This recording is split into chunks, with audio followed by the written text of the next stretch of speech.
A massive second period leads the Edmonton Oilers to a massive 6-3 win over the Pittsburgh Penguins. What went well? How is the defense doing? And the good, the bad, and the ugly from last night's game against the Pittsburgh Penguins. All that and much more in today's episode of Locked On Oilers. You're Locked On Oilers, your daily podcast on the Edmonton Oilers. Part of the Locked On Podcast Network, your team every day. Hello and welcome back to the Locked On Oilers podcast. I am your host and former Oilers game day producer, Brett Holden. As mentioned on today's episode, we're going to go through that 6-3 victory for the Edmonton Oilers over the Pittsburgh Penguins last night.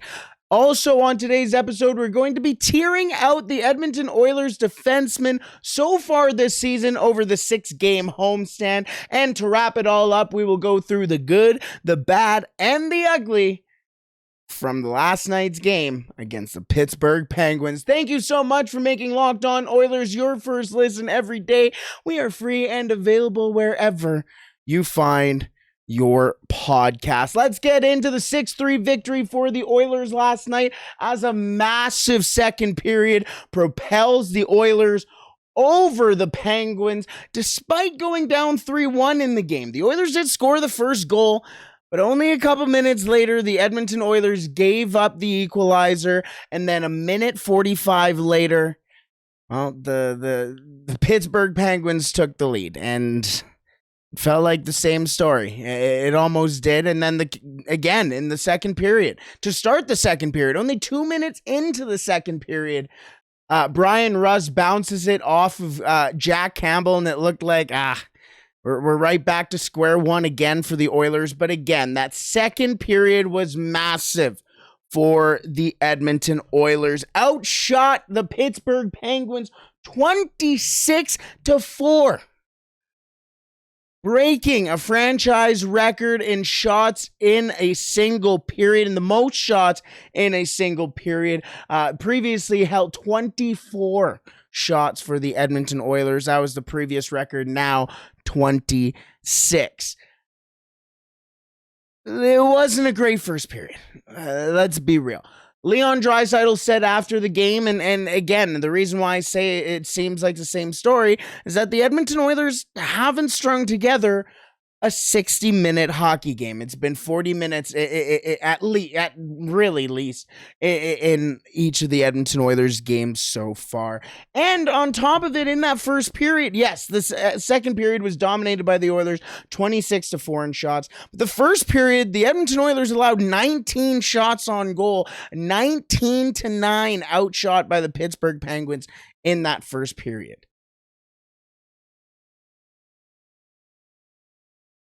Not the start the Edmonton Oilers wanted. Yes, they had a bunch of penalties in the first period, including a double minor from Darnell Nurse, if I'm not mistaken, off the top of my head.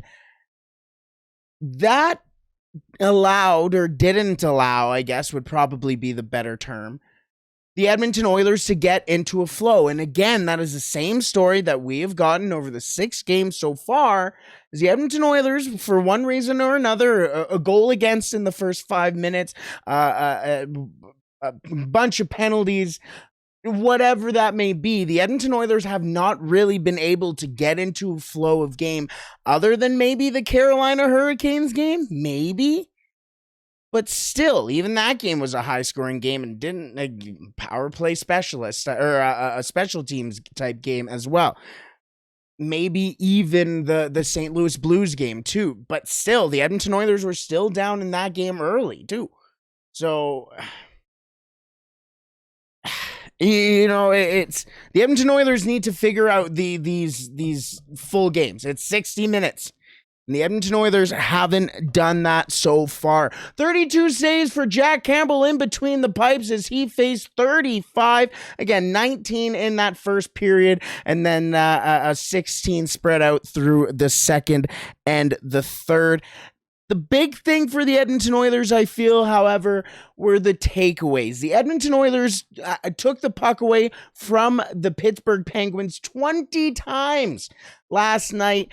more than those 8 that the Penguins had against the Oilers. And that, I don't want to say told the story for the Oilers, but that told the story on how the Edmonton Oilers really forechecked. They were always on the defenseman for the Penguins, didn't give them much time to really breathe with the puck, forced a turnover here and there, and really started the cycle. I'm looking at the third line of Warren Foegele, Ryan McLeod, and Jesse Puljujarvi, or Warren Foegele, Ryan McLeod, and Derek Ryan, as Derek Ryan got the assist on the game goal that put the game away with just over 3 minutes to go in the game. Derek Ryan also had a pretty solid game in that bottom 6. In fact, in that third period, it was almost entirely, that bottom 6, well, it's technically a bottom 5, I guess, with the Edmonton Oilers running an 11-7, but it was primarily that bottom 5 who ran the pace for the Oilers. Cycle below the goal line for face-off dots, I should say, for the Edmonton Oilers. Hard forechecks, hard back checks, great transitions, which led to that 6th goal for the Edmonton Oilers in the third for Ryan McLeod. Speaking of his third, that takes him to 3 goals total in the season and ties him for third on the team in goals with Ryan Nugent-Hopkins and Leon Draisaitl. He said he wanted to work on scoring more. Everybody said it's going to be a breakout year for McLeod, and he keeps doing it. And he had a great game, too. That goal was a massive reward for him. Also, Evan Bouchard's best game of the season. He looked fantastic. 6 shots on goal after looking tentative in the first 5 games of the season with the puck. Fantastic outlet pass to Hyman. Physical all game. Again, 6 shots for him. He was fantastic. He was really good in his own end too. All game, Evan Bouchard was fantastic. Let's get into the points a little bit before we wrap it up here. Leon Draisaitl, scoring a beautiful goal. Just a beautiful goal to wrap up the second period, just to put a nice little bow on that big period for the Oilers. 2 assists as well for Draisaitl, as his points are massive. The thing about Leon Draisaitl in that game too is after Connor McDavid went into the post and was injured for a little bit, that was when he really stepped up and proved he needed to be the guy. That line of Evander Kane, Leon Draisaitl, and Kyler Yamamoto, after the adjustment for Connor McDavid, ran the game for the Oilers. And then McDavid went out with Nugent-Hopkins and Hyman, and Nugent-Hopkins goes and finds the game-winning goal. That's important. Again, we talked about how many times the Edmonton Oilers have that flexibility to go and do that, and that's what won them the game there. As mentioned, Ryan Nugent-Hopkins with the game-winning goal as well. Big goal for him, also getting an assist in that one. The Edmonton Oilers improved to 3-3 on the season, 31-3-1. They are now, since the start of 2021, after scoring the first goal of the game. 31-3-1. That is insane. Also an insane little stat here. The Edmonton Oilers are 6-24-0 when Connor McDavid doesn't score a goal. They improve to 6-24-0 after last night's game against the Penguins, because he didn't score a goal in that game. He still has 18 total career points against the Pittsburgh Penguins and Sidney Crosby. The Edmonton Oilers are back at it on Wednesday against the St. Louis Blues in St. Louis at 6 o'clock. That's going to be a fun game, a rematch from Saturday's game, which was a tightly contested game. Let's move into the defensive tiers for the Edmonton Oilers, as it's a little bit of a talking point for the Edmonton Oilers, as we're going to tier out how the Edmonton Oilers defensemen have done so far this season in just a second. But first, I want to tell you about our partner over at Athletic Greens. Our next partner has a product that I use literally every day. And I use it because I want to optimize my gut health. I want to really also use a supplement that tastes good. I don't want to take all these pills and go, oh, my body is healthy.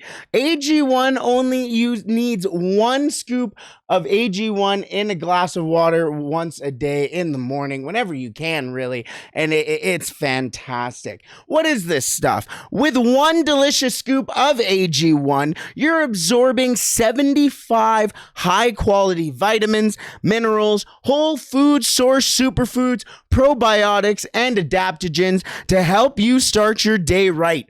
This special blend of ingredients supports your gut health, your nervous system, your immune system, your energy, recovery, focus, aging, all of the things. And as I mentioned, you don't have to take all of those pills to get the vitamins, minerals, whole food source superfoods, probiotics, and adaptogens. You get that all in just 1 scoop of AG1. Plus, AG1 is lifestyle friendly, whether you eat keto, paleo, vegan, dairy-free, or gluten-free, it is all okay for you. Plus, it contains less than 1 gram of sugar. No GMOs, no nasty chemicals or artificial anything, all while still tasting great. I don't understand how they do it. It costs less than $3 a day. You're investing in your health, and it's also cheaper than your cold brew addiction. Athletic Greens also has over 7,000 5-star reviews and is recommended by professional athletes. Right now, it's time to reclaim your health and arm your immune system with convenient daily nutrition. It's just 1 scoop in a cup of water every day. That is it. No need for a million different pills and supplements for you to look out for your health. To make it easy, Athletic Greens is going to give you a free 1-year supply of immune-supporting vitamin D and 5 free travel packs with your first purchase. All you have to do is visit athleticgreens.com/NHL network. Again, that is athleticgreens.com/NHL network to take ownership over your health and pick up the ultimate daily nutritional insurance. Alrighty, moving on to the defensive tiers for the Edmonton Oilers, as I did a little bit of a tier list for the Edmonton Oilers, my own tier list for the Edmonton Oilers defensemen. I put up 5 tiers for the Oilers here. I really only use 3 of them. I use top tier, decent tier, inconsistent tier, needs work tier, and not a great start tier. Those are the 5 tiers, that the 7 Edmonton Oilers defensemen could fit into.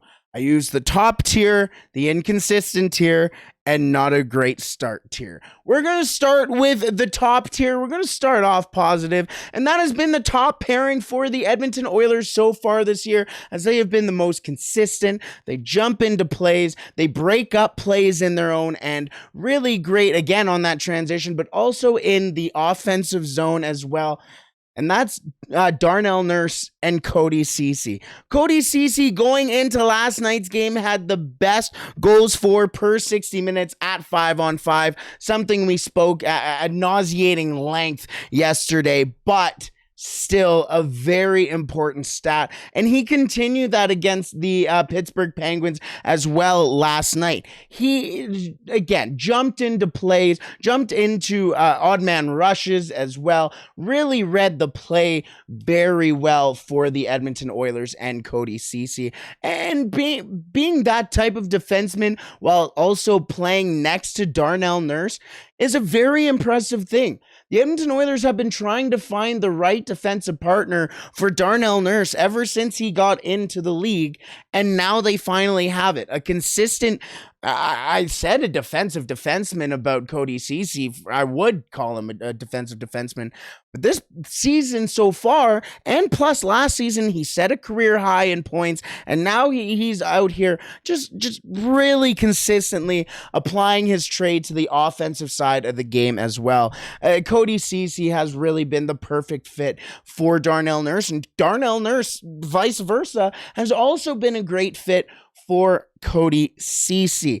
It seemed like last year when Cody Ceci came into the team, he was going to stay with Duncan Keith, and everyone was like, oh my goodness, that's the worst defensive pairing in the league. Well, Cody Ceci worked his way up to be the most consistent shutdown defenseman for the Oilers last season and has continued that this year. And Duncan Keith is quite honestly being missed on the back end for the Edmonton Oilers. That trust and you realize the experience, you realize now what Duncan Keith was bringing to the team. Look at a guy like Brett Kulak who's been struggling, Evan Bouchard who's been struggling. They don't have that guy in the locker room to look at or go to and go, what can I do to either find some more confidence, to play better? Am I playing better than I actually am and I don't know it? They don't have that, and they're missing that in Duncan Keith. But Cody Ceci has really kept his game going for the Edmonton Oilers so far this year. Now, next was the decent tier. I think I maybe harshly didn't put anybody in here, but I didn't put anybody in here because I have 4 Edmonton Oilers defensemen in the inconsistent tier. Marcus Niemelainen, Brett Kulak, Tyson Barrie, and Evan Bouchard are all in the Edmonton Oilers inconsistent tier for their defensemen. Evan Bouchard, I think, could be in the decent tier. Again, had his best game of the season against the Pittsburgh Penguins last night. Much more tenacious with the puck, much more confident with the puck. He will obviously get into the decent tier if that continues. But that was the first time we've seen it from him so far this year. He was physical. He was great in his own end. But again, it was the first time we saw it. And we saw flashes of it at times during the season so far, but nothing concrete throughout a full 60 minutes, like you did against Pittsburgh last night. But again, that was only last night. That is why he's in the inconsistent tiers right now. Could go up to decent very soon and could be up to top by the end of the season, by even before that. Next, Brett Kulak hasn't had a great start to the season. And I didn't put him on not a great start because I think he had a good game last night against the Pittsburgh Penguins. But still, not the greatest of plays. Like he said, he's been overthinking plays. Like that first goal against the St. Louis Blues the last game. He tried to power it through, a very good forward. He couldn't hit the stick, left Jack Campbell out to dry, basically. And I don't want to say lost the game. The Oilers went on to lose 2-0. So technically that was the game-winning goal. It was in like the first period or second period, whenever it was. But again, Brett Kulak hasn't made all of those smart plays, those two-way plays that everybody expected him to make this year. So right now I put him in the inconsistent. I think by the end of the season, it will be in the decent tier, but got that contract, maybe a little bit of weight on his shoulders, a little bit in his head, but still a very good defenseman there. Let's go to Tyson Barrie, as I think his inconsistencies are consistent, if that makes sense. He makes mistakes, and everybody knows that. He's not the best defensive defenseman in his own end, but you know what you're getting out of Tyson Barrie, an offensive defenseman, a guy who's going to go out there and contribute on your power play, move the puck well.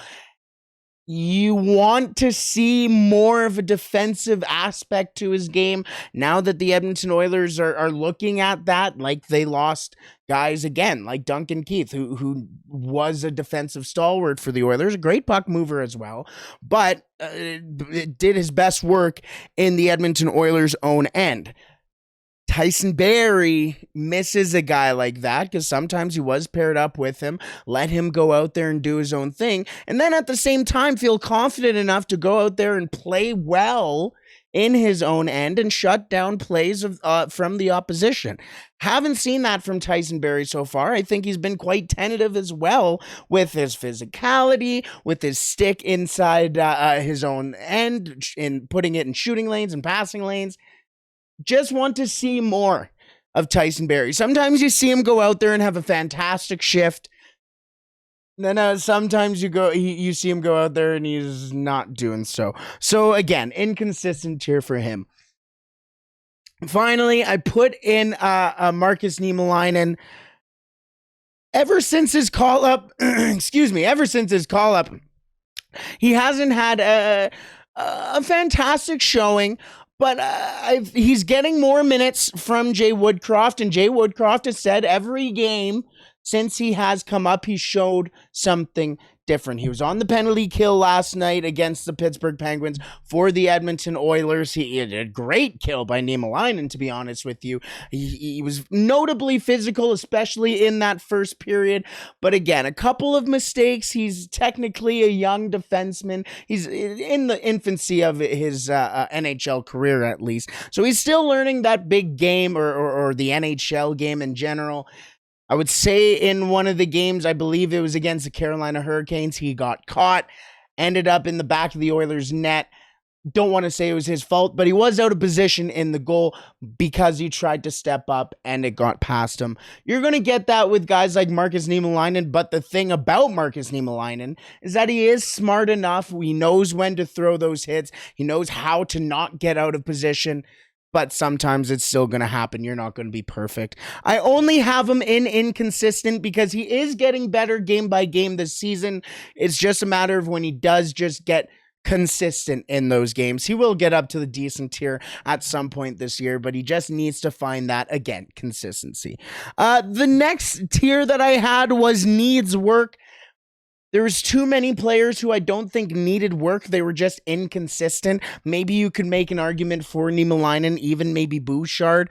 But I just think it's a matter of inconsistency rather than needing to work on anything. Maybe, again, Niemelainen, as I mentioned, does have that trying to figure out how to play the game, the NHL game still. But no, I still wouldn't put that in needs work. And the final tier for the Edmonton Oilers defenseman, I have not a great start. And that's Ryan Murray. And it's kind of ironic because Ryan Murray had a fantastic first game of the season. His start of his Edmonton Oilers career, which was about 10 years too late, but don't worry about that. We move. Was a great one. He was honestly probably the Edmonton Oilers' best defenseman. But since then, he hasn't.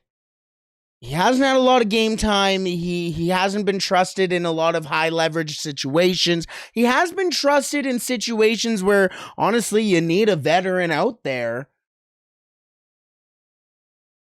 but not necessarily excelled. He's just been trusted.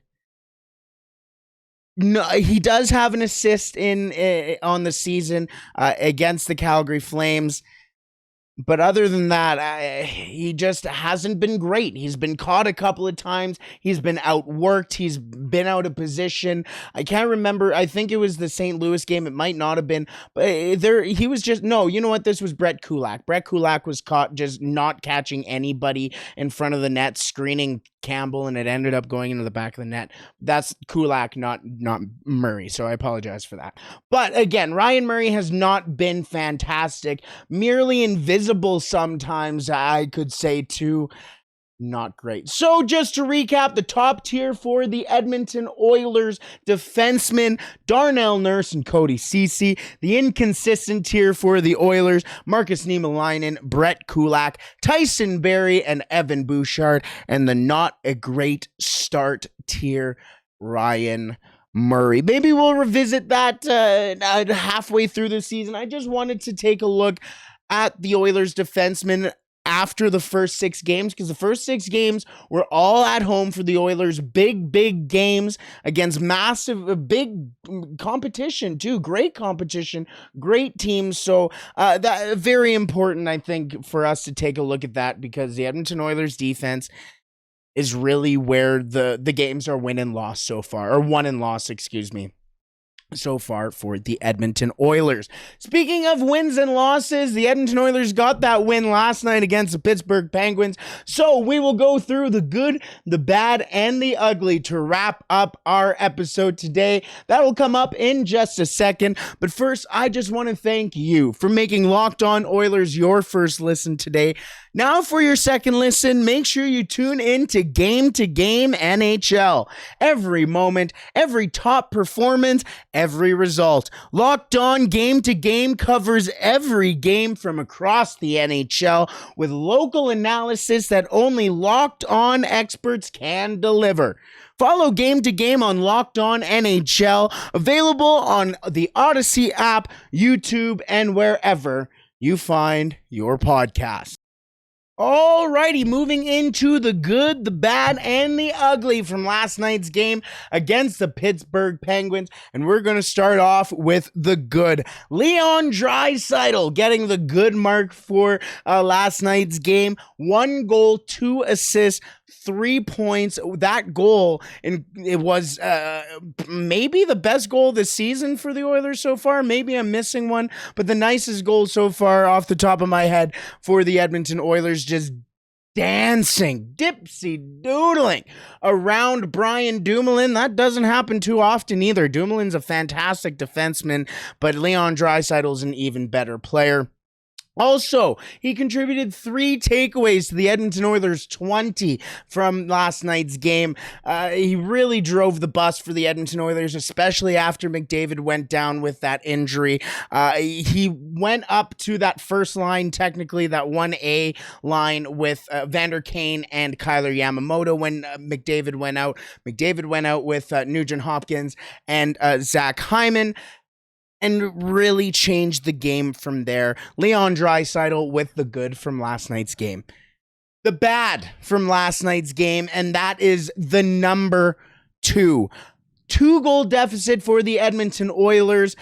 They had 2 goals against in under 2 minutes in the first period, and the Edmonton Oilers went down by 2 minutes into that second period as Brian Rust again bounced it off Jack Campbell and into the net. But the Edmonton Oilers did overcome that 2-goal deficit in last night's ugly, I should say. And that is the second period. That second period got ugly. She wasn't pretty for, the Pittsburgh Penguins. The Edmonton Oilers outshot those Penguins 26-4. As mentioned, that is a franchise record in a single period for the Edmonton Oilers, previously beating the 24 for the Edmonton Oilers that was held. Goals from Tyson Barrie, Evander Kane, Ryan Nugent-Hopkins, and Leon Draisaitl. 3 points for Draisaitl in that period there as well. All 3 of his points coming in that period too. McDavid got injured in that period as well, which was not great. And a lot of Oilers fans holding their breath. But again, just the game was won and lost on the Penguins side in that second period. So to recap, the good, the bad, and the ugly from last night's game against the Pittsburgh Penguins, the good being Leon Draisaitl, the bad being the number 2, and the ugly, that second period in general. The Edmonton Oilers won it right there. They had to have a gut check after that second period. They got together, as they mentioned in the post game, they got together, had a big chat, and they came out and had that game. That was a big game for the Edmonton Oilers, a big result for them there. As mentioned, the Edmonton Oilers are back at it on Wednesday against the St. Louis Blues. That is going to be a fun one. We're going to wrap it up here right away, but thank you so much for making Locked On Oilers your first listen today. For your next listen, make sure you tune in to Locked On Sports Today. The biggest stories of the day, plus instant reaction, big game recaps, and the take of the day. Available on the Odyssey app, YouTube, and wherever you find your podcast. Let's wrap it up there as the Edmonton Oilers improve to 3-3 on the season, and they fly out to St. Louis for a big face-off against the St. Louis Blues once again for the second time this season on Wednesday at 6 o'clock, their first away game of the season. We will be right back here tomorrow for another episode of Locked On Oilers. But until then, I hope you have a wonderful day. Stay safe, and thank goodness, because we can play La Bamba, baby.